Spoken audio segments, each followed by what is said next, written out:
Oi, eu me chamo Renato Estevão Maria. E eu, Adjane Batista dos Santos. Somos estudantes de Pedagogia do Noturno da Universidade Federal de Alagoas. Este trabalho é da disciplina de Fundamentos Filosóficos da Educação, da professora Elizabeth Amorim de Almeida Melo. Este trabalho tem como tema principal a pergunta O que aprendi com Demerval Saviani? Como tema principal para a resposta dessa pergunta, vamos trazer o livro de Demerval Saviani, chamado Escola e Democracia. Com esse livro, iremos elucidar inicialmente quem é Demerval Saviani. Demerval Saviani é um professor, filósofo e pedagogo brasileiro, que desenvolve em sua obra duas concepções sobre as teorias da educação. Dentre as concepções de Demerval Saviani, nós temos as teorias não críticas. E como conceito principal, ela tem a ideia de salvar a sociedade através da educação. E com isso a gente inicia a primeira questão, que seria a pedagogia tradicional.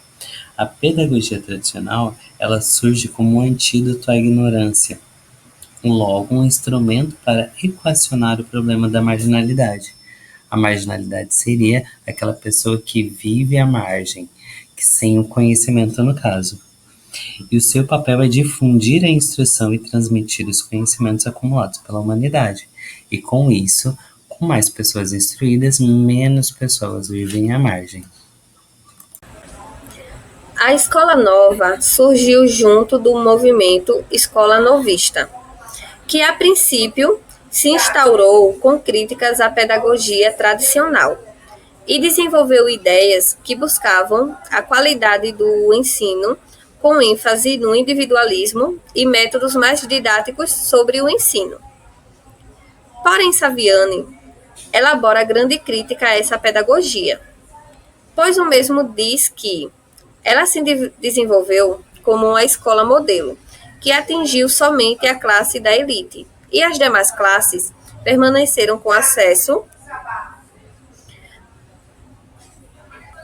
à escola padrão, agravando ainda mais a quantidade de pessoas deixadas à margem da sociedade.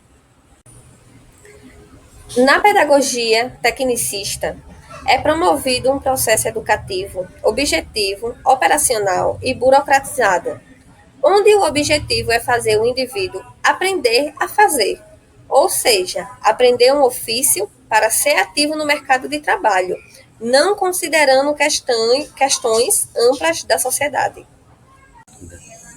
E a segunda concepção desenvolvida por Saviani é a das teorias crítico-reprodutivistas. Essas teorias são reconhecidas pois elas desenvolvem um ensino que não se prendem somente ao conteúdo, mas que também desenvolve uma crítica social. E destaca também fatores influenciáveis e influenciados pela própria educação. E nessa concepção das teorias crítico-reprodutivistas, nós teremos 3 exemplos. Eu irei dar um breve respaldo sobre esses 3. A teoria do sistema de ensino como violência simbólica. Nesse sentido, eles abordam como que a instituição de ensino, né, a escola, ela serve como implementação da cultura dominante, que no caso seria a cultura da classe dominante, que se nós formos identificar no nosso contexto social, será a cultura burguesa. Aí isso faz relação com a questão da religiosidade, com a questão dos símbolos, dos significados, tudo isso que nós produzimos nessa dimensão que vai para o simbolismo. Nós temos também a teoria da escola como aparelho ideológico de Estado. Nesse sentido, ele vai falar como que a instituição de ensino, né, a escola, ela vai servir como uma forma de desenvolver, né, nos alunos a ideologia já pré-estabelecida e moldada no sistema social,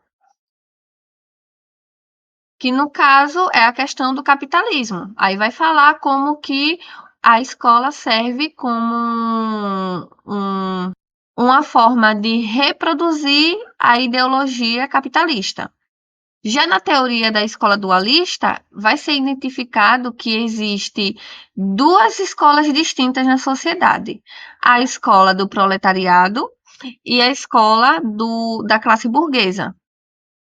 Identificando essa dualidade de ensino na sociedade, é identificado também que existe, desde a formação do indivíduo, uma desigualdade em relação à qualidade do seu desenvolvimento, porque as próprias qualidades do ensino estão aí contrapostas. A qualidade do ensino da escola burguesa se torna maior e melhor e com mais oportunidades do que da classe do proletariado. E dessa forma, essas teorias vão desenvolver aí uma ideia de como que a própria escola, a própria instituição escolar serve como disseminadora da desigualdade social e, consequentemente, da marginalização em sociedade. Para explicar melhor o que é a teoria da curvatura da vara, vou trazer alguns exemplos. Então, antes de tudo, a teoria da curvatura da vara, ela diz que se uma vara está totalmente curvada para um lado, você teria que curvá-la totalmente para o lado oposto para que ela se endireite e volte a ficar reta. E dentre essas teorias, Saviani traz no livro a pedagogia tradicional, que seria para um lado onde a curvatura estaria curvada inicialmente. E logo depois a gente conhece a escola nova, que seria o oposto da tradicional, aonde a vara teria que ser curvada totalmente para a escola nova, para só depois disso a gente alcançar que ela fique certinha, retinha. E ela ficando reta, a gente consegue alcançar a pedagogia revolucionária, que é onde existe a priorização e valorização dos conteúdos, que são instrumentos para que as classes populares possam fazer parte da sociedade, e assim como a escola, da construção de uma nova sociedade.